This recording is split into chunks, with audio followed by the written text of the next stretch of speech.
예, 안녕하세요. 예, 강의 나가겠습니다.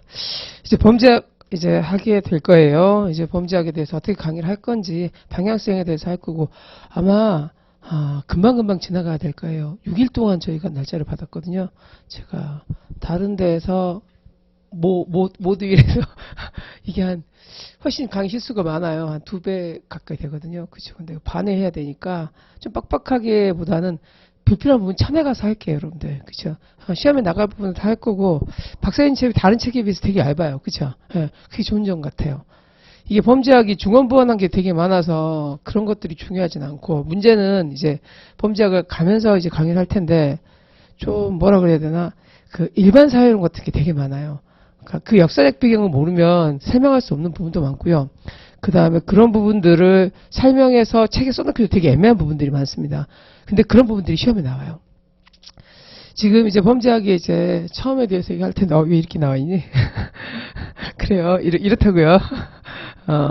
원인론에서 50%고, 그 다음에 범죄 유형론 10%, 대칭론 30%, 범죄학 일반이 10% 되어 있는데, 사실상 지난번 시험은 범죄 원인론에서 60% 이상 나왔다고 생각해도 상관이 없어요.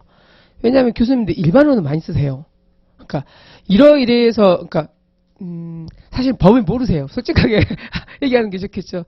그리고 너무 주관적이었죠. 2번 시험 다 너무 주관적이었고 모 대학 아시는 대학이잖아요. 여러분들 이번 누가 냈는지 이 파동의 주인공들이 뭐 기억 미음 대학하고 뭐 디귿교세에 있는 그죠 뭐 2개 학교가 있었는데 교수님들이 주관적으로 내실 수밖에 없고 그럼 교수님들이 내시는 방향이 제치로 어떠냐면 일반론이에요. 일반론.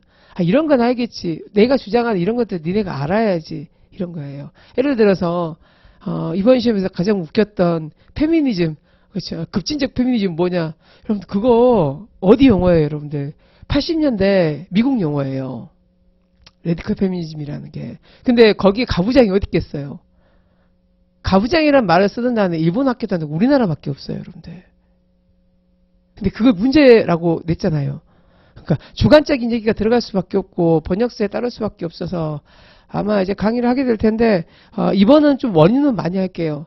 근데 이제 문제는 그러면은 법조문은 이제 안 나오느냐? 안 나오겠어요. 이번 시험에 이렇게 논란이 많았잖아요. 그러면 객관성 있는 문제를 내야겠다는 생각은 할 거고 그러면 이제 나중에 뒤에 이제 대청론 같은 데서는 법조문 내실 거다라고 생각은 합니다. 언젠가는. 근데 솔직하게 얘기하면 어느 범죄학 교과서에도 그게 안 써 있어요. 무슨 말인지 알겠지? 수험서에는 써 있는데 안 써 있다고. 교수님들은 그건 좀 자기들 뭐라고 볼 거야. 자기들 입법 정책자도 아닌데 난 이렇게 생각한다 이런 거면 써놓지. 그래서 아마 그 부분들이 할 텐데 아무튼 다 할게요. 다 하고 불필요한 부분 쳐내고 그 다음에 교과서에 없지만 다른 교수님 교과서에 써있는 것은 PPT에 올릴 테니까 쉬는 시간에 찍어도 되시고요. 인강에서 복습하실 때 찍어도 되시고요. 그건 상관없어요, 여러분들. 그렇죠? 예. PPT 복사는 안 돼요, 여러분들. 저작권 있습니다. 그렇죠? 예. 강의 진행하겠습니다. 범죄학에 대해서 유형론은 이렇게 하는데 원인론이 많이 잡아먹고 있다, 여기저기서. 그렇죠? 원인론이 50%라고 돼 있는데 대칭론도 어차피 원인론에서 나왔던 학자들이 그대로 나올 거 아니야. 그렇죠. 그래서 거기와 겹쳐지는 부분들이 있을 수밖에 없어요. 그래서 원인을 여러분들이 똑바로 한다면 나머지들이 좀 한꺼번에 영향을 받지 않을까. 근데 유형론도 마찬가지예요, 여러분들. 그렇죠. 그래서 원인론 중심으로 강의를 좀 많이 하겠습니다. 그렇죠. 예. 그리고 이제 범죄의 공부 방법입니다. 그렇죠. 뭐 만들어 봤는데 그냥 봐요. 일단은 3가지 지점을 한꺼번에 얘기할게요. 첫 번째 비정돈된 학문이에요. 같은 학설에 대해서 제목이 달라요. 옛날에 마차의 중화기술 이론이 어느 데는 학습 이론으로 나오고 어느 데는 통제 이론으로 나오고 그렇죠. 어느 데는 사회론으로 나와요, 여러분들. 그래서 학설에 대해서 각자의 받아들이는 바가 다르기 때문에 좀 여기 중구난방으로 돼 있고 학자들의 이름도 좀 다르게 나옵니다. 드루카임, 드루짜임 뭐 나오는데 그렇죠. 드루갱 이렇게 나오는데 어느 정도에서 원어를 될 수 있으면 쓰겠습니다. 꼭 쓰면 옆에다 원어 같이 나오지 시험에. 그렇죠. 그래서 원어 이렇게 쓸 거고 그렇게 하면 될 겁니다. 예. 지금 제가 그제 응급실에 들어가가지고 췌장이 터져갖고 췌장이 좀 아파갖고 그 저녁에 아파갖고 응급실에 들어가가지고 마취 받고 진통제 받고 수액 받고 났거든요. 그래서 혀가 좀 꼬여요. 오후 되면 풀릴 수도 있는데 풀리겠죠? 그래서 상태도 보기에 뭐 그렇죠. 예. 그래요. 어른들 밥벌이 이렇습니다, 여러분들. 예. 그래서 어제는 쉬었어요. 어제 인강 찍었어야 되는데, 제가. 그리고 지금 먹는 것도 카페인 음료하고 카페인하고 밖에 못 먹어요. 화장실 가야 되니까. 이렇게 살아요, 여러분들. 그래서 하실 때 완벽하게 뭐 핑계 대지 마시고 하세요, 여러분들. 이것저것 핑계 대면 공부하기처럼 하기 싫은 게 어디 있어요, 여러분들. 핑계 대기 좋잖아요. 근데 그렇게 생각해 봤을 때 공부만큼 제한사항이 없는 게 없어요. 저 오면서 버스 타고 오면서 책 봤거든요, 오늘. 예. 오토바이 타고 오면 좀 편한데 그럼 책을 못 봐서. 예. 제한사항을 만들면 제한사항이 돼요, 여러분들.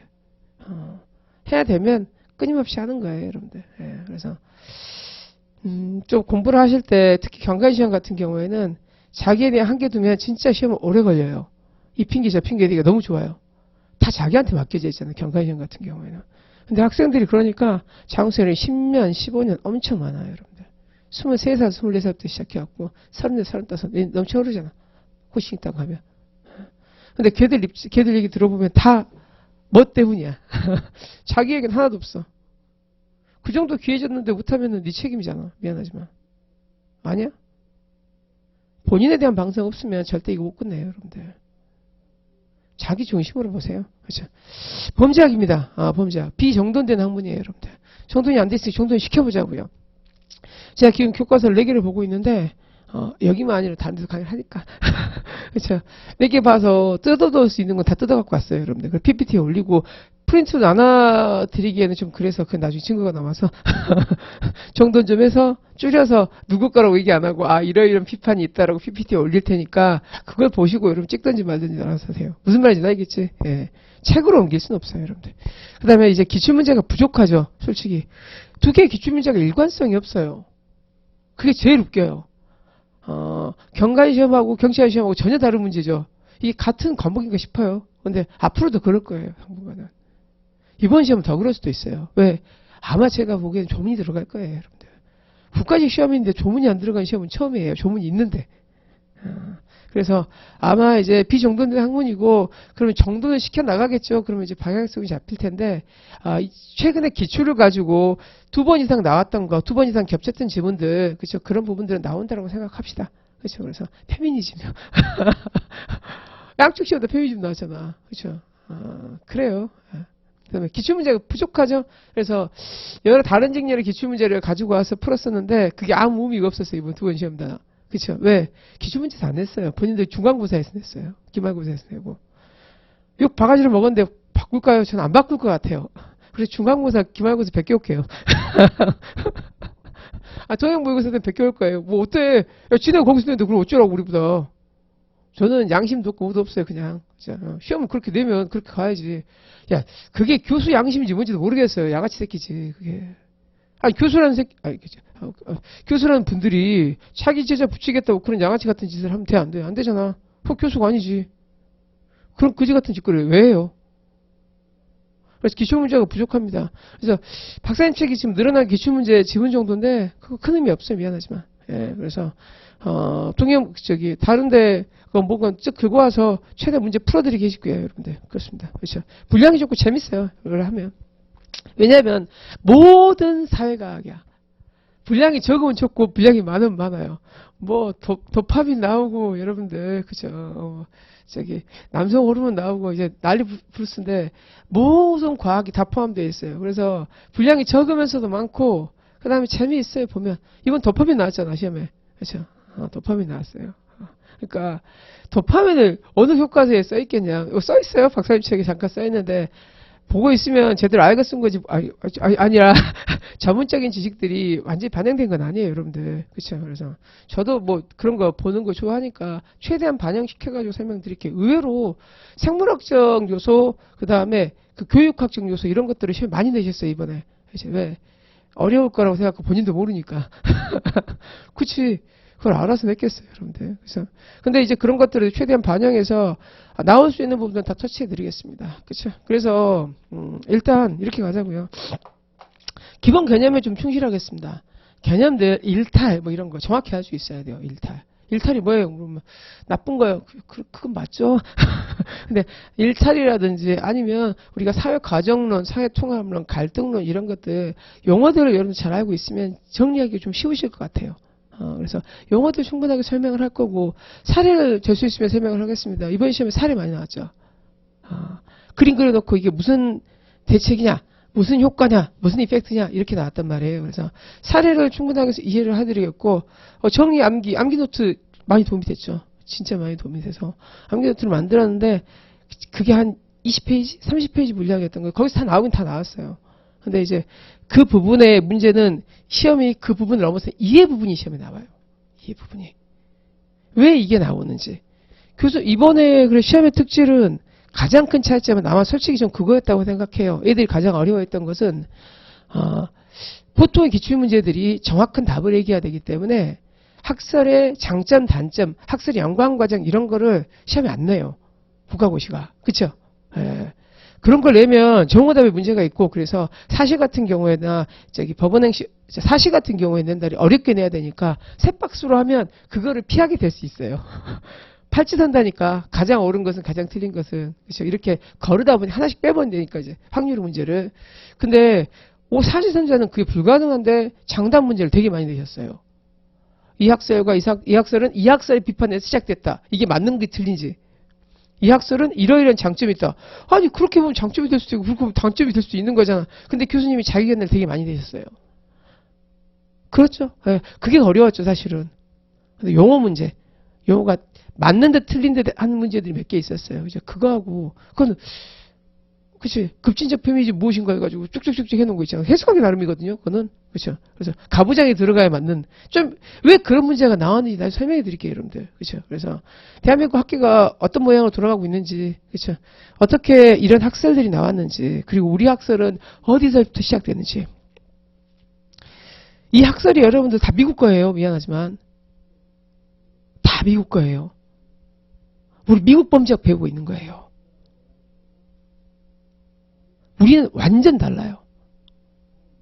그래서 어떤 부분에 시작됐고 어떤 역사적 연유에서 시작됐는지 그렇죠? 미국 흑인 범죄학이라든지 그다음 마피아라든지 그다음 미국의 노조의 범죄학이라든지 그렇죠? 미국의 NBA 역사라든지 NBA 캠프요. 시카고 범죄 예방론에서 시작됐습니다. 우리 마이클 조던 농구 캠프 한다는데 누가 안 가겠어? 다 가겠지. 백인들은 캠프를 가야 되는데 백인들 캠프를 가자. 돈이 많으니까. 걔들은 어릴 때부터 윤리교육을 어디서 받아요, 여러분들? 방학 때 캠프에서 받아요. 보이스카우트, 걸스카우트 그런 거 있잖아요, 여러분들. 그쵸? 보면 애들 가서 받는단 말이야. 근데 흑인들은 가라니까 못 가. 그러니까 거기서 뭐 받는 거야? 크랙 파는 거야. 11살, 12살밖에 안 된 애들이. 그러면서 애들이 문신을 하기 시작해. 크랙 먹었으니까 뭐 하겠어? 이제 마약이 취했으니까 섹스 하겠지. 14세, 15세 애들이 뭐가 돼요, 여러분들? 다 임신하기 시작해. 그러니까 뭐 어린 나이에 20살도 안 됐는데 미혼모가 생기기 시작해. 가족은 깨져. 이런 스토리란 말이야. 그러니까 13세, 14세 애들 거리로 더 나돌아다니면 안 되겠지. 그러니까 뭐 CST 액트 만드는 거야. 합창단, 치어리딩, 방과후 활동들을 열심히 하면서 범죄를 줄이는. 거기 가장 대표적인 게 흑인들은 스포츠 이런 거. 그러니까 모든 게 관련 있는 내용들인데 그런 것들에 대해서 한 번씩 언급해주고 그 다음에 뭐 마피아에 대해서 뭐 그런 것들 있잖아요, 여러분들. 그렇죠? 미국 범죄 단체가 왜 생겼는가? 그렇죠? 이탈리아 기원서 막 이런 거 나온단 말이에요, 여러분들. 그렇죠? 그래서 그런 것들에 대한 배경 같은 것도 많이 설명을 해드리고 그 다음에 우리나라 것도 조금씩 나와야죠. 아니, 왜 그런 걸 얘기하냐면 우리나라에서는 가장 문제되는 게 이제 그거죠. 여성의 피해자율이 높은 이유죠. 여성의 피해자율이 80%, 90%란 말이야. 강력범죄. 그럼 그런 것들에 대해서 더 연구해야 되지 않을까라고 생각하는데 연구하시겠죠? 근데 수치를 나타내기 어려우니까 그런 부분들도 왜 그렇게 되는지 그쵸? 설명을 좀 드리겠습니다. 그죠? 그래서 정리 암기 해드릴 거고 암기 노트는 있긴 있는데 지금부터 드려요. 좀 개선해서 드리는 게 낫지 않겠어요, 여러분들? 기본강의 끝나고 드릴게요. 기본강의 끝나고 문제풀이는 박사님 걸로 할 건데 박사님 걸로 하면서 드릴게요, 여러분들. 그렇죠? 예, 그렇게 생각하시면 되겠습니다. 그래요. 이제 범죄 영향과 피해인데 이거 시간 없으니까 패스하겠습니다. 이제 나중에 한꺼번에 합시다. 범죄의 개념으로 바로 들어가겠습니다. 조금 빨리 갈게요, 여러분들. 그 대신 보강을 될 수 있으면 꼭 필요하면 하겠지만 제가 육체적인 여력도 없고 정신적인 요력도 없어서, 그렇죠. 될 수 있으면 안 하는 방향으로. 근데 한 해, 두 해 정도는 있을 수 있어요. 예, 아마. 갑시다. 이제 범죄학 의의와 역사입니다. 그렇죠.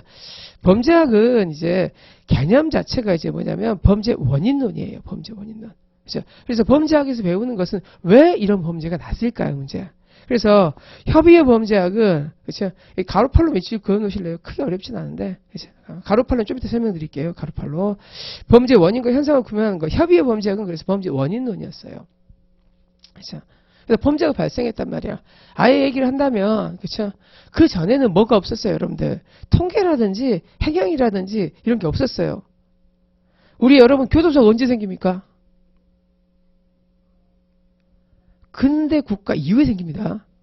절대왕정 이후에 생겨요, 여러분들. 왜냐면 그 전까지는 뭐야? 교도소 없어요, 여러분들. 뭐 유배 보내고 대가리 자르고 대한민국 교도소가 어디 있었어요, 여러분들? 서대문 형무소가 처음이에요. 서대문 형무소가 처음이에요. 여러분들 교도소가 없어요. 국가가 그 비용을 그 비용 있으면 군대나 더 만들지. 그렇죠? 그래서 유배 보내고 저 호주 보내고 저기 인디아나 놀라고 저기 미국 보내고 캥거루 놀라고 호주 보내고 이런 거 하지 교도소가 없어요. 그러니까 행형법, 형벌학 이런 게라는 게 아예 없었단 말이야. 그렇죠? 그래서 최초에 나왔다는 것은 범죄가 격증하면서 범죄 원인론이 등장합니다. 그렇죠? 그래서 그 용어를 처음 썼던 사람이 가로팔로인데 좀 이따 나옵니다. 이거 밑줄은 좀 쳐놓으시기 바랍니다. 그렇죠? 가로팔로고 얘기하는데 나중에 이제 이러한 범죄가 미국에서 집대성한 사람이 누구예요? 여러분 서덜랜드입니다. 나중에 여러분 보시게 됩니다. 서덜랜드. 그렇죠? 차별적 접촉 이론이라고 그렇죠. 나중에 이런 걸 겹친 사람인데 광의범죄학은 야 범죄 원인만 봐서는 답이 안 나오잖아. 그렇죠. 범죄 원인을 밝혔으니까 뭐 해야겠어요, 여러분들? 범죄 원인을 줄여야겠지. 이게 뭐가 되겠어요, 여러분들? 형사정책이 되겠지. 그 형사정책 중에서 가장 중요한 게 뭐가 되겠어요? 형법이 되겠지. 그럼 뭐야? 형벌하게 되겠지. 감옥에 가둔 새끼들 어떻게 제대로 조지고 있는 거 봐야겠지. 그러면 행형법이 되겠지. 이해됐어요? 그렇죠. 그래서 범죄 원인은 협의고 광의는 이런 것들이 다 플러스가 된다는 거예요, 여러분들. 이해됐어요? 그렇죠? 예. 과거에는 범죄 원인론만 봤어요. 하지만 범죄 원인을 밝혔다는 것은 결국 뭐 하기 위한 거야? 이 범죄 원인을 제거해서 범죄를 줄이기 위한 거잖아. 그치? 그래서 범죄 원인을 가장 줄이기 좋은 게 뭐야? 형법이 되겠지. 그치? 범죄 형벌이 어떻게 구성되는 거야? 형법학이 될 거고. 그렇죠? 그 다음에 이걸 집행하는 게 뭐가 되는 거야? 행형학이 되는 겁니다. 교정학이 되는 거예요. 이해됐습니까? 그렇죠? 예. 그래서 광의의 범죄학, 그렇죠? 광의의 범죄학, 광의. 범죄 원인만 보는 게 아니라 형사정책 수단과 실제 효과, 그렇죠? 범죄 원인 밑줄, 형사정책 수단 밑줄, 그 다음에 형법 밑줄. 형사정책 수단 중에 가장 대표적인 게 뭐가 되겠어요? 형법이 되겠죠? 이런 것들을 포함한다라고 얘기했어요, 여러분들. 학자 이름들 나오는데 처음에 스트레스 좀 받겠지만 그냥 눈을 쓱 보면서 이래독할 때 눈을 넘기세요. 그 대신 여러분이 아마 강의 끝나고 2회다 갈 수 있는 기회가 있으면 그때는 좀 외우세요. 어떤 사람은 외워야 되고 어떤 사람은 그냥 넘겨도 되는 일을 그 다음에 나을 거예요, 여러분들. 지금은 아이씨 모르는 새끼들 왜 이렇게 많아 이렇게 될 텐데 지금 쭉 보시면서 아 이거 자주 나오네 이 새끼는 외우라고 했네 라고 하는 사람 몇 명 안 돼요, 여러분들. 그치? 예. 그래서 서덜랜드는 반드시 외우셔야 돼요. 나중에 차별적 접촉이론이라는 것에 나옵니다. 크래시도 많이 나오고. 이거 밑줄 쳐놓읍시다. 범죄학은 사회현상으로 비행과 범죄에 관한 지식을 총체라고 정의했죠. 그치? 예. 그래서 여기까지 밑줄 법의 제정, 법 위반에 대응하는 연구원 학문이라고 정리했습니다. 그쵸? 그냥 외우실 필요는 없고 이런 말을 했다. 즉 서덜랜드 범죄학은 뭐예요, 여러분들? 범죄 원인론에 국한되어 있어요? 아니면 그거 이외에 형벌학과 행형학과 형사정책 포함하고 있습니까? 포함하고 있죠. 그 정도로 알고 계시면 될 것 같습니다.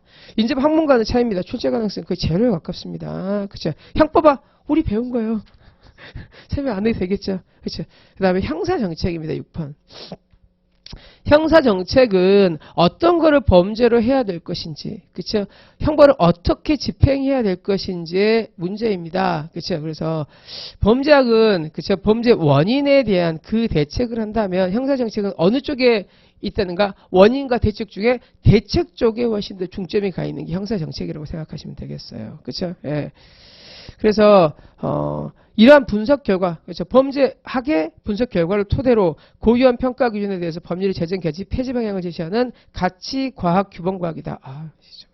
가치과학 규범과학이다. 과학이라는 표현은 밑줄 쳐놓으실래요, 여러분들? 그렇죠. 예. 그래서 이런 표현이 뭔지는 아시겠죠, 여러분들? 이거 일일이 설명 안 해도 되겠지, 그렇죠? 범죄학에서 범죄 원인을 분석했단 말. 예를 들어서 이런 거예요, 여러분들. 그렇죠? 소년에 대해서 어떻게 분석하느냐의 문제예요. 소년은 예를 들어서 범죄를 하게 되면 계속해서 범죄를 하게 됩니다. 그렇죠? 그래서 하게 되면 나이를 먹을수록 계속 범죄를 하게 되는데 일정한 나이가 지나면 범죄 확 줄어요, 여러분들. 이걸 나중에 세유관용 이론이라고 하는데 그러면 이런 걸 했으면 소년범에 대해서 어떻게 해야 될 것인가의 문제야. 가중처벌해야겠어요? 아니면 교화시켜야겠어요? 문제예요. 이해됐어요. 그렇죠? 예. 왜냐하면 소년범은 놔두면 범죄를 안 한단 말이야. 어릴 때 술, 담배 하잖아. 어릴 때 해봤잖아. 수학여행 가서 술 한잔 먹잖아, 여러분들. 그럼 걸렸어. 그러면 애에 대해서 학칙으로 처벌하는 게 능사겠는지 아니면 그냥 봐주는 게 능사겠는지 문제야. 학칙으로 처벌하면 이 새끼가 뭐가 되겠어? 학교에서 문제아가 되고 낙인 찍히고 불량한 데라고 쏘는 거 놀고 나중에 형법적 범죄를 저지르게 되고 계속 범죄의 노릇 살 거 아니야. 하지만 봐주면 넘길 수도 있잖아. 근데 봐주면 넘기지 않고 나가서 다른 애들 괴롭혀서 다른 애들 피해자를 양산할 거 아니야. 어떤 측면을 볼 것인가의 문제야. 범죄 원인에 있어서. 그래서 가해자를 중심으로 보는 범죄 원인은 어떻게 하겠어요, 여러분들? 이 새끼 봐주자 도리어. 놔주면 범죄 안 한다. 20살 먹어서도 야, 술 먹고 타면 그때는 범죄도 아니잖아. 아니, 술 먹고 가출해서 여자하고 자는 게 무슨 범죄야? 그건 범죄가 아니잖아. 이거 도리어 이제 범죄가 줄어들 거다. 이게 뭐가 되겠어? 낙인 이론이 되는 거예요. 낙인 찍지 말자. 단 피해자 입장에서 막 놔두면 이 새끼 계속 범죄한다. 그치? 그러니까 어떻게 해야 돼? 세게 때려야 된다. 작은 사소한 범죄할 때 후드려 패야 된다. 이거 뭐야? 깨어진 위체 이론이 되는 거야. 그렇죠? 그래서 이 범죄 원인을 어떻게 분석할 것인가에 대한 형사정책 자체가 달라져 버리는 거죠. 이해됐어요? 그렇죠? 이게 형사정책입니다.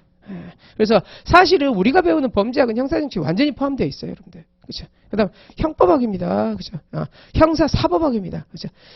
구체의 밑줄을 꺼본다면, 그렇죠? 형사정책학이라는 것은 범죄학 형사정책학은 이분의 이러한 분석 결과 위에다가 그렇죠? 범죄학의 분석 결과를 토대로 그렇죠? 고위험 평가 기준에 따라서 법률 제정 개정 폐지 방향을 제시하는 가치과학 규범과학이다. 여기까지가 되겠습니다. 그렇죠? 그래서 범죄학의 분석 결과가 있어야 되는 거예요, 여러분들. 그렇죠? 형사 사법학입니다. 경찰, 검찰, 법원, 교정기관의 범죄를 체포, 기소, 유죄 판결하고 처우하는 사회통제기관에 대한 연구를 말한다. 그렇죠? 그래서 사회통제에 대한 연구 여기에 맞겠네요, 여러분들. 그렇죠? 국가기관이 어떻게 이 사람들 처우해주는 게 타당하는가, 범죄를 줄일 수 있는가의 문제예요, 여러분들. 그렇죠? 그렇습니다. 그다음 피해자는 원래 범죄학의 영역은 거의 아니에요, 여러분들. 그렇죠? 우리 피해자 거의 안 배웁니다. 거의 말미에나 배울 거예요. 왜냐하면 과거에는 범죄를 줄이는 거는 왜냐하면 좀 이따 통계를 보겠지만 범죄는 누가 해요? 모든 사람이에요? 아닙니다. 인구의 10%도 안 된 사람이 90% 범죄를 저질러요. 이해됐어? 그러면 어떤 걸 때려막는 게 훨씬 더 범죄를 줄이는 데 도움이 되겠어? 범죄자를 때려막는 데 범죄가 주가 되겠죠, 여러분들. 그래서 범죄학은 범죄인을 중심으로 발전되어 왔지 피해자는 그냥 놔뒀어요, 여러분들. 피해자를 어떻게 구제하겠다는 개념 자체가 나오는 거는 1970년대, 80년대 훨씬 지나서요, 여러분들. 왜? 70년대 범죄학만 해도 피해자에 대한 개념 없어요, 여러분들. 도리어 90년대 다 대소하다라고 해야 되나? 그렇죠? 그래서 피해자가 문제가 된 거예요. 그러니까 쉽게 얘기하면 옛날에는 성범죄를 당하면 피해자의 문제는 아니야. 그냥 성범죄 변태지거나 피해자 네가 당할 짓을 당했거나 이런 식이었단 말이야. 근데 아니라는 거예요, 여러분들.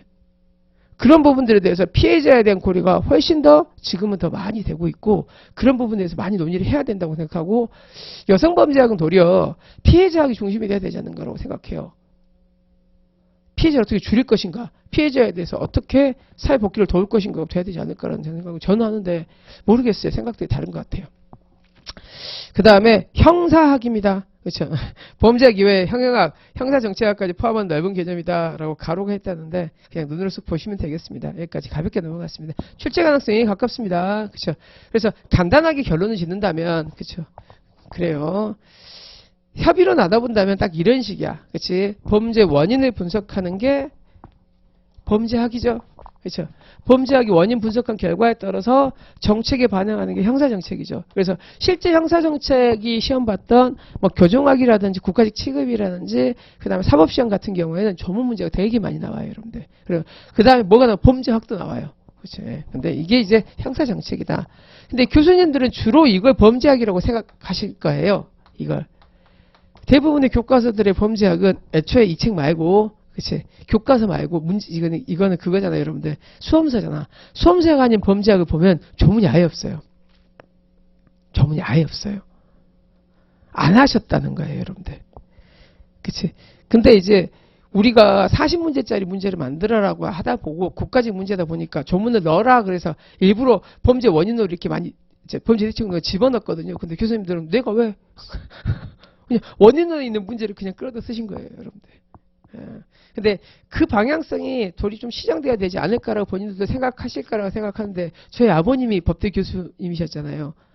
민사법학회 학회장 오래 하셨거든요. 근데 저희 아버님을 보건데 교수님들은 반성 안 해요. 절대 자기 고집대로 나갈 가능성이 많습니다. 그래서 일단은 범죄 원인을 충실하게 하는 걸로 더 갈래요, 이번에는. 그쵸?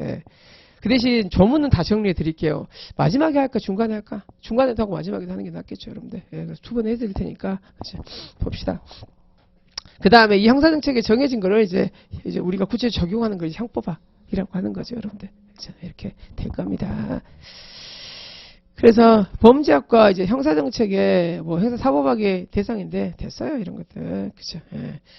거의 보지 않겠습니다.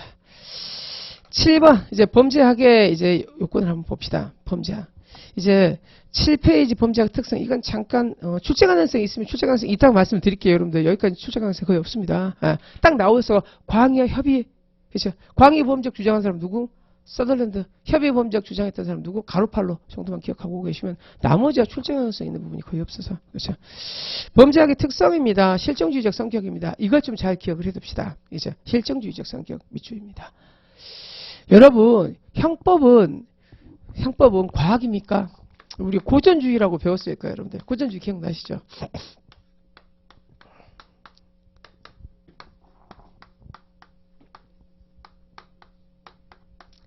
고전주의 범죄학을 대충 이해하고 계실까요? 고전학법 배웠죠, 여러분, 형법에서. 인간은 뭘로 봐요, 여러분들? 합리적 이성이 있는 인간으로 봐요. 그렇죠? 그래서 인간은 합리적인 이성이 있고 따라서 인간이 뭐 할 수 있다는 거야? 자유로운 판단을 할 수 있다는 거야. 인간은 그렇죠? 합리적 이성이 있다는 거야.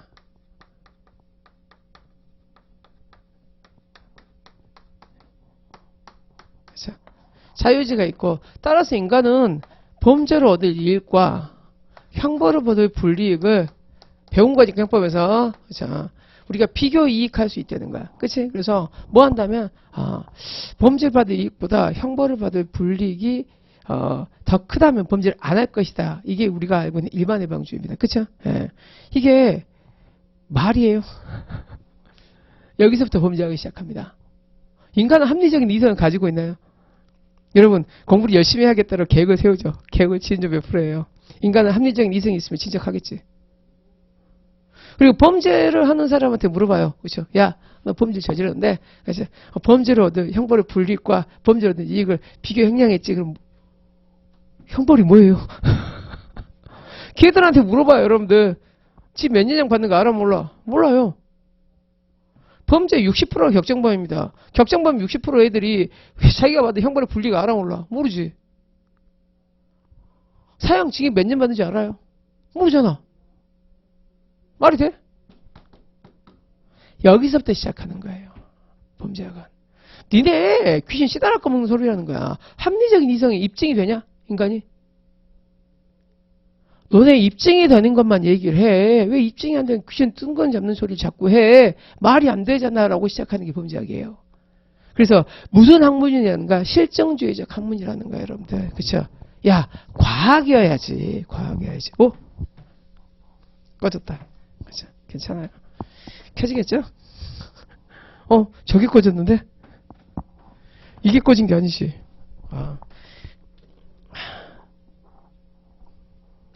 그걸 좀 눌러볼래? 여기. 그래요. 가지가지. 예. 예. 켜지고 있니?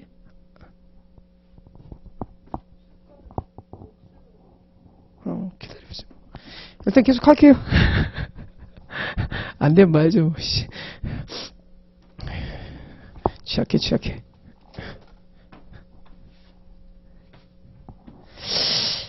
이제 실증주의적 성격이에요. 그죠? 종합과학적 성격입니다. 실증주의라는 것은 기존에 있어서 형법파 이런 것들이 귀신 뜬구름 잡는 소리였다는 거야. 뭐 해야 된다는 거야? 과학이어야 된다는 거야. 그래서 하나, 둘, 셋, 넷째 줄에 다양한 과학적 연구 방법이 활용된다. 여기 밑줄에 넣으시기 바랍니다. 그렇죠? 예. 그래서 아마 여러분이 범죄학을 배우시게 되면 뭐가 되는가? 계속 새로운 과학들이 나올 거예요. 예를 들어서 최초의 생물학적 과학이 뭐예요, 여러분들? 찰스 다윈의 진화론이죠.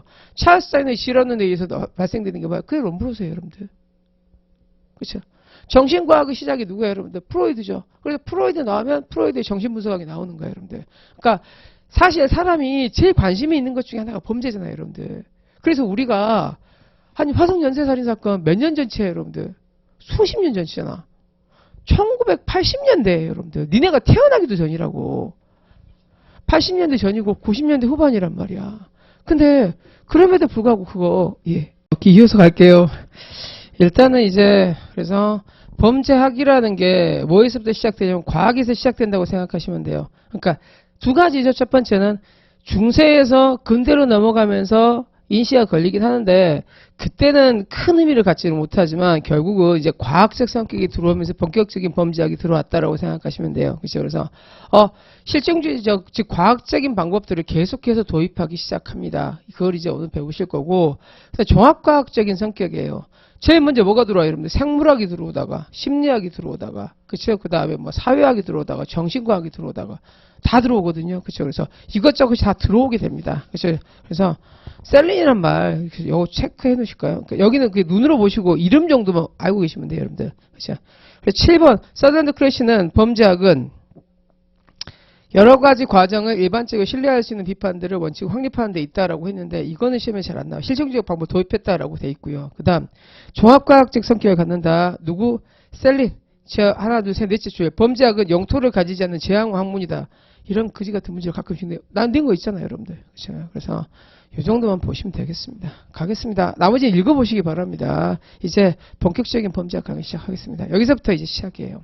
이 전까지는 사실은 용어 몇 개 정리하고 앞에 써 있으니까 여러분들 읽어보기에 아마 충분하지. 읽어봐도 그닥 그렇죠. 근데 여기서부터는 여러분들 이해하려고 좀 노력을 합시다. 그렇죠. 범죄학의 역사입니다. 범죄학의 역사. 범죄학은 어디서부터 시작됐을까요, 여러분들? 범죄학은 첫 번째, 근데 이전에는 범죄학이라는 게 있을 수가 있어요, 없어요? 없어요. 철저하게 유럽 중심입니다, 여러분들. 그죠? 유럽에서는 무슨 사회였어요, 여러분들? 종교 사회였어요. 모든 것들이 재판이 종교에 의하고 모든 것들이 성서에 의했단 말이에요. 근대 이전은. 그렇죠? 그래서 근대 이전의 범죄는 뭐라고 봤어요, 여러분들? 심령론, 마신론 이런 표현이 있죠. 그렇죠? 심령론, 마신론. 그렇죠? 그래서 9페이지 보시면 범죄를 악마 조종에 의한 행위라고 봤어요. 즉 범죄는 뭐다? 귀신이 시켜서 한 거다. 마귀가 시켜서 한 거다. 악마가 시켜서 한 거다라고 생각을 한 거야. 그치? 그리고 그 악마의 행위는 누구만이 할 수 있다? 신부만이 할 수 있다고 그랬어요, 여러분들. 구텐베르크의 금속활자란 말이 나옵니다, 여러분들. 아마 구텐베르크 금속활자 우리나라가 먼저 발명했다라고 얘기하는데 그게 무슨 의미가 있을까요? 구텐베르크의 금속활자가 가진 의미는 두 가지가 있어요. 구텐베르크 금속활자가 발견되면서 뭐가 가능해져요, 여러분들? 대량의 출판이 가능해져요. 그래서 구텐베르크 금속활자가 나와서 제일 먼저 만든 게 뭐예요, 여러분들? 독일어 성서예요. 가장 많은 마녀 재판을 받은 곳이 독일이고요. 가장 많은 인권 침해가 있었던 곳 독일이고요. 면죄부라든지 이런 거 제일 많이 팔았던 곳 독일이야. 왜? 독일은 통일된 왕국이 없었으니까.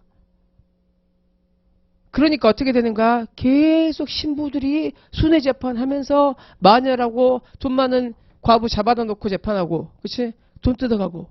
왜냐면 그때 당시에 뭐야, 여러분들 십자군 원정이 있었거든요. 십자군 원정을 통해서 독일의 많은 사람들이 용병으로 참여하고, 근데 남편은 죽었지만 그 돈은 부인이 받겠지. 그 돈을 뭐 하는 거야? 노리는 거야. 그때 당시 독일은 계속해서 전쟁이 일어납니다. 뭐 30년 전쟁, 10년 전쟁, 뭐 막 나오잖아. 그러니까 그 과부가 된 여자들을 뭐 하는 거야, 여러분들? 잡아서 재판하는 거야. 구텐베르크는 뭐냐면 여러분들 두 가지입니다. 금속활자가 나타나는 독일의 성경이야. 왜냐면 이제 재판을 무슨 재판이라고 해요? 여러분들 징험 재판이라고 해요. 징험재판이라고 해서 성서에 나온 걸 해석합니다. 성서에 나와서 해석해서 이러이런 사람은 밤에 몇 시에 돌아다니는 사람은 이건 마녀의 가능성이 많아. 코가 이렇게 생긴 사람은 마녀의 가능성이 많아. 어떠이다 어려운 데서 마녀의 가능성이 많아. 라고 하면서 이런 징험이 있는 사람을 마녀라고 신부들이 하면 재판을 시작합니다. 그 다음에 일어나는 게 뭐야? 시제법이에요. 이렇게 해야 됩니다. 이 여자가 생긴 것 자체가 어떻게 돼? 매부리코죠. 잘 보이시나요? 그렇죠. 눈이 푹 들어가 있죠. 그리고 과부고 밤에 돌아다니는 거야. 성경에 이 구절을 이렇게 해석하면 이건 마녀야. 성경에 이 구절을 이렇게 해석하면 이건 마녀야. 마녀를 하고 있는 34가지의 그런 징표들을 교황청에서 발행해가지고 그거 가지고 하는 거 마녀를 찾는 거야. 아니 이렇게 생긴 사람이 있을 수 있잖아. 그 다음에 뭐야? 물에 저렇게 빠뜨리면서 뭐라고 하는 거예요, 여러분들? 마녀는 물보다 가벼우니까 물에 떠. 안 빠져 죽어라고 하는 거야. 그래서 저대로 물에 던지는 거야. 그럼 저 여자가 죽을 것 같아, 살 것 같아? 안 죽고 살아납니다. 왜? 저렇게 해서 놓고 주머니에도 사람이 여러분들 저렇게 빠져들면 살아야겠다는 생각으로 다 부수고 나오는 거야. 그럼 떠오르지? 그럼 뭐야? 마녀가 나타났다, 야. 그리고 뭐 하는가? 마음을 순화시켜야겠네. 라고 불태워 죽입니다. 그래서 화형을 뭐라고 생각하는 거예요, 여러분들? 화형은 이 여자를 정화시키는 작용이라고 생각했어요. 지금 이 여자가 누구예요, 여러분들? 잔다르크입니다. 잔다르크는 일주일 전만 해도 뭐였어요, 여러분들? 오를레앙 영웅이었어요, 여러분들. 근데 뭐가 된 거예요, 여러분들? 일주일 만에 이 여자는 뭐가 된 마녀가 된 거야. 누구 때문에? 교황청 때문에. 교황청하고 누구하고 짜가지고 프랑스하고 짜서. 이게 마녀 재판이에요. 모든 지식을 누가 독점하고 있어요, 여러분들? 교황이. 그 신부들이. 왜? 그때 당시에 성경은 뭘로 써있었어요, 여러분? 라틴어로 써있었어요. 라틴어를 신부들밖에 몰라요. 그러니까 일반 대중은 하나님을 믿지만 성경을 보지 못하는 거야. 교황이 이렇게 얘기하고 신부가 이렇게 얘기하면 이걸 따라갈 수밖에 없는 거야. 지식은 독점이었는데 쉽게 얘기하면 한글이야, 여러분들. 독일의 성경이. 민중들이 보니까 나 읽어보니까 교황청에서 하는 거하고 다르네 라고 생기는 거야. 그래서 생기는 게 뭐야, 여러분들? 신교야. 마틴 루터의 12개조 반박문이야. 23개조 반박문이야. 루터의 반박문이야.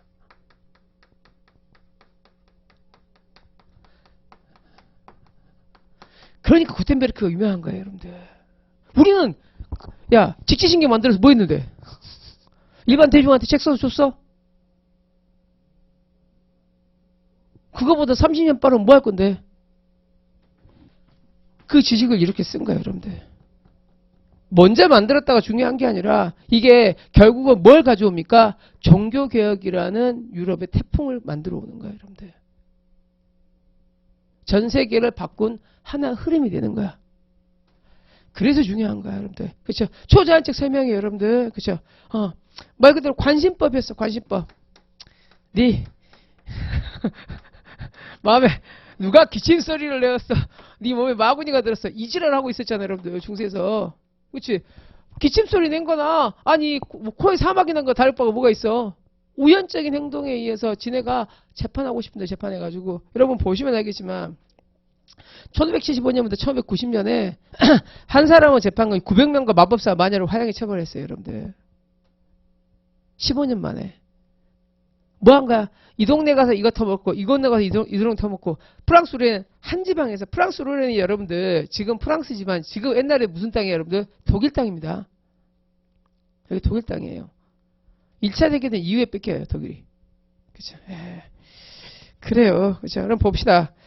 초자연적 설명 뭘로 봤다? 심령설과 마신론. 그쵸? 그래서 마구니가 끼었다라고 했었어요, 여러분들. 그냥 재밌게 한번 읽으세요. 그래서 범죄자에 대해서 어떻게 주시려고 해서 거기에 구멍을 뚫은 거야. 좀 악독한 애들은.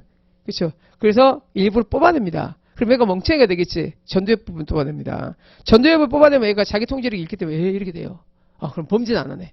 봐, 내가 악마를 쫓아냈어. 천사 된 거 봐봐. 천사가 되긴 했지. 바보가 됐으니까. 그렇죠? 이렇게 했던 거야. 이게 마녀 재판이에요, 여러분들. 그렇죠? 그래서 이런 거 말이 안 되잖아 라고 생각을 합니다. 그렇죠. 그래서 근대 위에 누가 등장하기 시작하는가 여러분들? 고전학파가 등장하기 시작합니다. 그렇죠. 고전학파입니다. 9페이지입니다. 고전학파의 등장에 가장 중심이 됐던 건 뭐예요 여러분들? 종교개혁과 계몽주의입니다. 그렇죠. 종교개혁이죠 여러분들. 그렇죠. 모든 건 신의 뜻으로인데 누가 결정할 수 있다고 생각하는가? 인간이 결정할 수 있다는 건가? 인간의 결정권이 생기는 거예요 여러분들. 근데 아직까지도 기독교적 틀에 이제 있어요 여러분들. 인간의 결정권이라는 것도 어디서 나오는 거예요 여러분들? 아담과 하와 선악과 선택에 대한 책임. 여러분 여기 모든 거에 성경에 저는 종교 안 믿습니다 여러분들. 근데 전 독일에 살았잖아요 어릴 때. 독일 한 6년 넘게 살았는데 그러니까 거기는 기독교 3인당 지금 우리나라로 얘기하면 기독당이 지금도 있어요. 철저한 기독교적 신교적 문화가 아직까지 저변에 깔려있기 때문에 그렇죠. 예. 요거 나중에도 여러분들 기독교가 되게 관련 많이 되어 있습니다. 그죠? 예. 그래서 종교개혁하면서 인간이 결정권이 있네. 무수와 구교와 신교를 결정할 수 있네 라고 생각하는 거야. 고전학파가 등장하기 시작하는 겁니다. 인간이 무조건 태어나면 하나님을 믿어야 되고 하나님 믿고 이러이러한 건 성경을 따라야 된다고 생각했는데 아니 성경도 결정할 수가 있어. 성경 해석을 결정할 수가 있는 거야. 이게 갈리는 거야. 그래서 여러분들 고교파 신교파 나오면서 엄청나게 큰 전쟁을 하게 되고 이게 나중에 미국이 범죄하게도 영향을 미칩니다. 왜? 이게 엄청난 이민으로 이어지죠. 그렇죠? 예. 그 다음에 이제 뭐가 되는 거야? 이제 계몽주의가 들어오는 거야. 계몽주의. 계몽주의라는 건 뭐야? 우리 그 전까지는 뭐였어요, 여러분들? 인간은 신의 뜻대로만 살면 된다 그랬지. 굉장히 금욕주의였어요, 여러분들. 여기서 우리가 나중에 공리주의 하면서, 그치? 쾌락학파, 이거 나오죠, 여러분들. 그쵸? 예. 쾌락주의라는 표현 혹시 들어보셨나요? 공리주의 하면서. 이 쾌락이 뭐냐면, 이기적이라는 거야.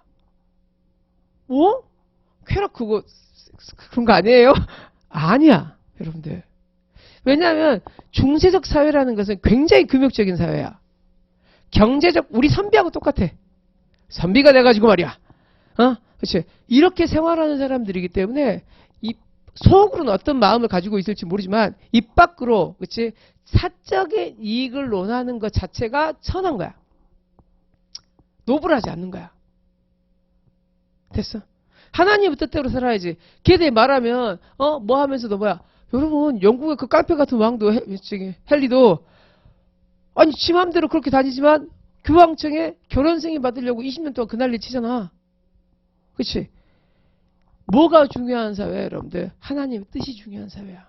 근데 그런 가식하지 말라는 거야. 뭐 인간은 이익을 위해 사는 게 당연한 거야. 이게 계몽주의야. 인간은 합리적인 이상이야. 합리적인 이상이라는 것은 뭐야? 내가 내 이익을 통해서 살아가는 것 자체가 그게 가장 합리적인 거야 라고 생각하는 거야. 그 대신 내 직업의식을 철저히 지키자라고 하는 게 그게 뭐야? 청교도주의야.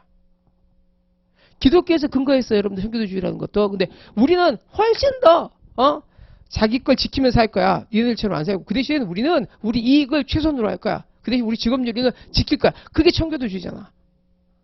그래서 계몽주의가 등장하게 되는 거야. 인간은 합리적인 이성을 가진 사람이야. 그치? 인간은 선택의지를 가졌고 그 선택의지가 자신의 이익을 따라 움직이는 거 이거 불량한 거 아니야. 이게 정상이야 라고 생각하는 거야. 이게 정상이야. 그 전까지는 바로 하나님의 뜻대로 신의 뜻대로 그렇죠? 신께서 여왕님을 위해서 이런 거 있었잖아. 근데 이런 거 하지 말라는 거야 이제. 그치? 예. 그래서 고전학파가 등장하기 시작합니다. 고전학파. 그쵸? 그래서 고전학파는 종교개혁입니다. 그쵸? 종교개혁. 신앙의 자유, 인간은 존엄성을 중시하게 되는 거죠. 신중심에서 인간 중심의 사회로. 그쵸? 인간 중심의 사회로.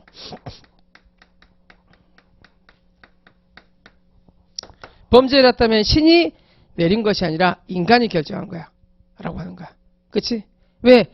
신께서 인간에게 결정권을 주고 그 결정권에 대한 책임을 지게끔 하셨으니까 라고 한 거야. 그치? 그 다음에 계몽주의야. 인간은 뭐야? 똑똑한 사람이야, 인간은. 그치? 그래서 인간은 합리적 이성을 가지고 선택 의지를 가진 거야. 단 선택 의지를 뭘 가지고 신의 뜻으로 하는 게 아니라 뭐야? 자신의 이익을 위해서 하는 것 자체가 그게 합리적인 거야 라고 생각하는 거야, 여러분들. 이해됐어요? 그쵸? 예. 그래서 그 내용을 본다면, 그쵸? 이런 게 되는 거야. 아까 얘기했던 그대로야. 그대로는 거야. 의사 자유론 비결정론이야. 인간 의사는 뭐가 된다는 거야? 자유롭다는 거야. 그치? 인간 의사는. 그치? 인간은 합리적이고 이성적인 존재다. 그렇죠? 예. 합리적이고 이성적이다. 합리적이고 이성적이다. 안 적어도 되지. 이성적인 존재고 그 이성은 뭘 추구한다? 쾌락. 이 쾌락은 여러분 뭐야? 그거 아니야. 이익이야. 그렇지? 인간은 이익을 추구하는 것 자체가 지극히 당연한 거라는 거야. 그렇지? 근데 이런 것들에 대해서 되게 엄격하게 보는 거예요, 여러분들. 여러분, 미국은 1960년대까지 가장 보수적인 사회입니다. 그거 자체에 대해서 착각하시면 안 돼요. 여러 번 얘기를 하겠지만 미국에 대해서 우리가 오해하면 범죄가 잘못 이해할 수 있어요. 미국은 전 세계에서 가장 노예 해방을 늦게 한 나라입니다. 미국의 노예 해방을 제일 먼저 한 게 아니에요, 여러분들. 미국의 노예해방, 남부에서 노예해방을 가지고 싸울 때쯤 전 유럽은 다 이미 노예해방이 돼 있는 상태야. 이해가 되니? 여러분, 아프리카가 이렇게 돼 있는데, 아프리카가 이렇게 돼 있죠. 예. 이쪽이 어디야, 여러분들? 이제, 이렇게 돼 있거든. 이제, 그 다음에 여기가 이제, 리비아, 알제리, 그 다음에 이집트 이렇게 돼 있잖아요, 여러분들. 그치? 얘들은 지중해에 붙어 있잖아. 유럽 사람하고 한 사람이야. 그럼 프랑스 축구 선수 다 리비아 알제리 사람이잖아. 왜? 리비아 알제리가 프랑스 식민지였으니까. 이 사람들 유럽 문화권이었던 사람들이에요, 여러분들. 됐어. 그래서 흑인에 대한 편견이 애초에는 그렇게 크지 않아요, 여러분들. 단 얘들은 뭐야? 회교도죠. 회교에 대한 편견이 더 컸었지. 우리가 알고 있는 한니발은 여러분 흑인입니다. 여기 사람이야. 그렇죠. 예. 그 다음에 흑인지 백인지 모르겠고 흑인이라는 설이 있어요, 여러분들. 그렇죠. 알제리 사람이야, 알제리 사람. 그렇죠. 근데 이제 우리가 알고 있는 흑인들은 뭐냐면 여기에 이제 뭐가 있냐면 큰 지리적 특성이 사하라 사막이 있어요, 여러분들. 그치? 그래서 여기는 못 내려가 본 거야, 멀어서. 근데 이제 여기가 이제 상하해안이라 그래서 여러분들 이제 아프리카에 따뜻하게 붙어 있는데 여기서부터 뭐가 된 거예요? 인간 사냥이 시작된 거야. 인간 사냥이. 아프리카, 미국 개척을 하는데, 그쵸? 백인 개척이 있는 거로는 부족하니까. 그쵸? 근데 인디안은 다 죽여버렸지. 그러니까 흑인들을 잡아다가 미국으로 이주시킨 거야. 그래서 실제로 배에서 3분의 2가 죽고 3분의 1만 넘어가서 팔리고, 넘어가서 팔린 바는 인간 교배해가지고 양을 늘린 거야. 미국 사람들한테는 흑인은 같이 사는 사람이라는 생각이 아예 없었어. 없는 거야. 없는 거야. 전 세계에서 인종차별이 가장 오랫동안 있었던 나라가 미국이야. 착각하시면 안 돼요, 여러분들. 그래서 다 미리미리 정착을 한 거야, 유럽은. 근데 북부도 아니 이제 흑인들 찾아오는데 여러분들 남부는 뭐야? 플랜테이션 농업이라고. 그거를 흑인 아니고서는 노동력이 없어. 그러니까 뭐 하는 거야? 흑인은 끝까지 노예로 하고 싶었던 거예요, 여러분들. 그래서 전쟁했던 거고, 여러분들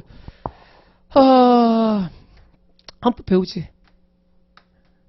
1960년대 판례 중에서 Separate but Equal이라는 판례가 있습니다. 그렇죠? 1960년대야. 여러분들 2차 대전이 끝났어. 흑인에 뭐 있던 거야, 여러분들? 그때도 화장실 따로 썼던 거야. 버스 따로 타게 하고. 그리고 2차 세계대전을 영화로 보면 여러분들 흑인 연구소 최근에 그 여자 흑인 여자 흑인 수학자 나온 거 있었는데 그 여자 어떻게 돼요, 여러분들? 중간에 화장실에 가려고 하는데 2시간씩 걸리지. 왜? 연구소 밖을 나가야 돼. 연구소 안에는 흑인을 위한 화장실이 하나도 없어. 이게 미국이야. 미국 보면 여러분들 그거 있잖아요, 여러분들. 한국 전쟁에 미군의 흑인이 한 명도 없습니다. 왜? 그땐 총 안 줬어. 흑인한테. 흑인이 총을 쥐면 뭐 한다는 거예요, 여러분들? 백인한테 반란할 수 있으니까. 미국은 시민들한테 뭘 줄 권리가 있어요? 여러분, 미국은 민병대라는 표현 쓰죠, 여러분들.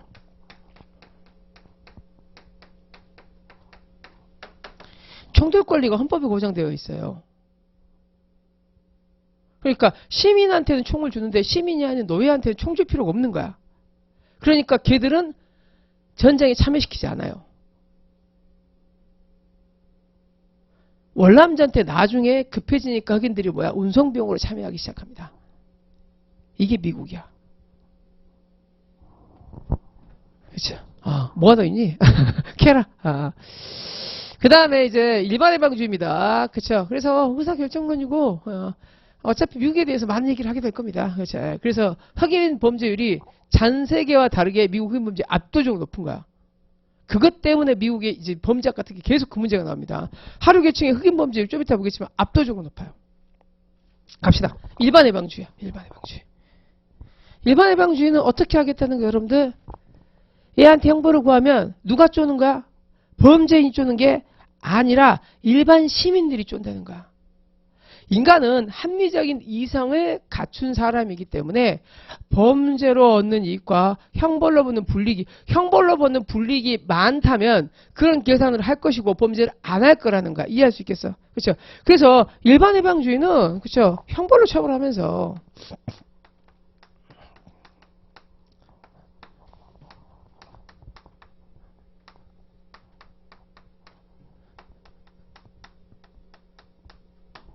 크면 범죄가 줄 거라는 거야.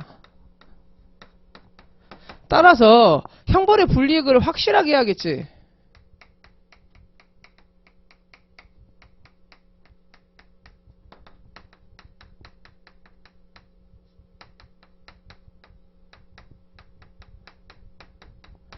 사람들이 왜 범죄를 하냐? 형벌에 대한 불이익을 잘 모르기 때문에 한다는 거예요, 여러분들. 그래서 만약에 형벌, 니네가 범죄를 지면 확실하게 처벌받는다, 알려주고, 그쵸? 그 다음에 이런 것들이 범죄를 짓기만 하면 처벌하게 된다면 사람들이 범죄를 할 거다 안 할 거다? 안 할 거라는 거야. 그치? 그래서 일반인의 범죄가 뭐라는 거야? 줄어들 수 있다는 거야. 다만 죄형 기능론 책임주의와 관련된 건데 중세재판은 어떻게 됐어요, 여러분들? 기침소리를 내었다고 사람을 죽여버리잖아요, 여러분들. 그치? 거기 사망했다고 사람 죽여버리잖아. 그런 거 안 된다는 거야. 그치? 범죄를 진 만큼만 처벌하자는 거야. 그치? 중세처벌이 너무 가혹했다라고 생각해서, 그쵸? 야, 범죄하고 형벌은 비례해야 돼. 요 정도까지 얘기를 했습니다. 그쵸? 그렇게 보시면 될 것 같아요. 그쵸? 예. 그래서 요거 죄형 균형론입니다. 그쵸? 죄형 균형론. 고전학파에 속한 학자는 나중에 나올 거니까 여러분 눈으로만 보시고, 그쵸? 제도학파입니다. 그쵸? 이렇게 이제 고전학파가 등세합니다. 고전학파는 의미는 있죠, 여러분들. 뭐가 된 거야, 여러분들? 그래. 인간 합리적인 이성을 가졌구나. 그렇죠. 그래서 저렇게 가혹한 재판하면 안 되겠구나. 우리 형법은 아직도 고전학파입니다, 여러분들.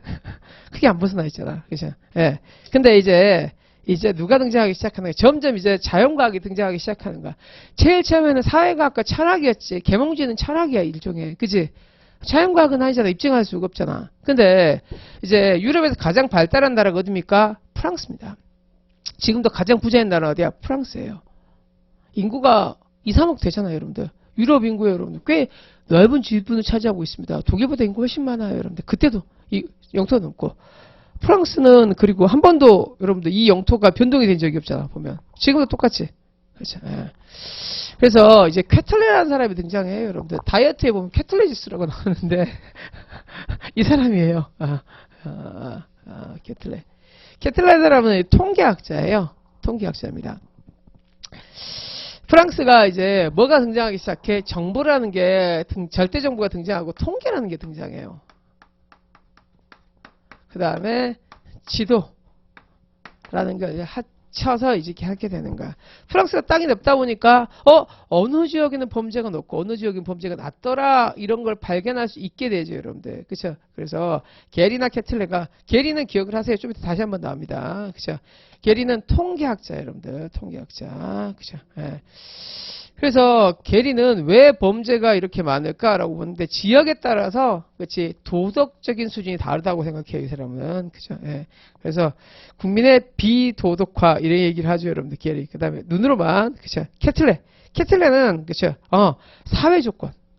보니까 야 이러이러한 환경에서 이런 범죄가 늘어나던데 라고 생각하게 되는 거지. 그죠? 게리와 케틀레. 그죠? 사회 환경적 요인을 강조했습니다. 게리는 도덕 교육, 케틀레는 사회 환경적 요인. 그죠? 제도학파는 단 이것만 봅시다. 보세요. 프랑스에서도 마찬가지야. 프랑스에서. 여기 이제 프랑스 일부가 이제 뭐가 등장하기 시작해? 그러면 도시화가 시작하게 되는 거죠. 특히 파리 같은 경우에. 그러면서 여기에 범죄가 집중된단 말이야. 그렇죠? 그래서 프랑스의 인구의 60%, 범죄의 60%가 인구의 10%에 의해서 발전하네라는 것들이 이제 통계가 나오기 시작하는 거예요. 그렇죠? 그래서 아니 모든 사람이 똑같다며 고전학파 니네 말이 안 맞잖아라고 하는 거야. 모든 사람이 똑같으면 모든 곳에 균등하게 범죄가 일어나야 되는데, 그렇지? 아니 왜 못 사는 동네에서는 범죄가 일어나고 도시에서는 범죄가 일어나는 거야? 라고 등장하기 시작합니다. 이제 게리와 케틀레입니다. 그런 것들이 뭘로 나오는가? 구체적인 통계 수치로 나오게 되는 거죠. 이런 측면에서 뭐야? 자연과학적 요소가 이제 들어오기 시작하는 거죠, 여러분들. 그렇죠? 그래서 이게 범죄학의 시작을 위한 전제 요건이 되지 않았나라고 생각을 하는 거야. 아직도 범죄학은 시작됐다고 보진 않아요. 그렇죠. 예. 이해된 거야. 그렇죠. 예. 범죄학은 자연과학이라는 거야. 고전학파가 있긴 한데 고전학파는 자연과학이보다는 뭐야?